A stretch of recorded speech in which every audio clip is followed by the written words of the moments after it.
kwalabe ta sa aka. Me wannan? Alewa ce ne. Gani ina zuwa gani mana.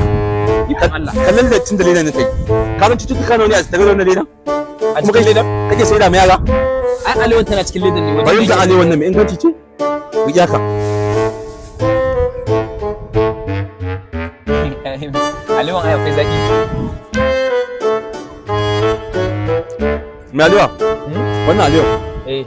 Za mu tukume ka a bisa ga tumbin ƙa'idoji wajen yin ta.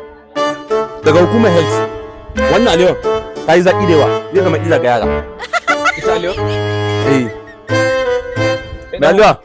Ka shigo. Kai dan hukumar NAFDAC ne? Ka tsaya ka ci. Ba ga shiga na bane? Amma professional likita. Wannan alewa za mu tukume ka ba ta da auki. Daga an saka ta baki take nan cewa. Kuma abu ya bidiyo. Sami na office likita. Dan Allah ne annabi karamu asiri likita.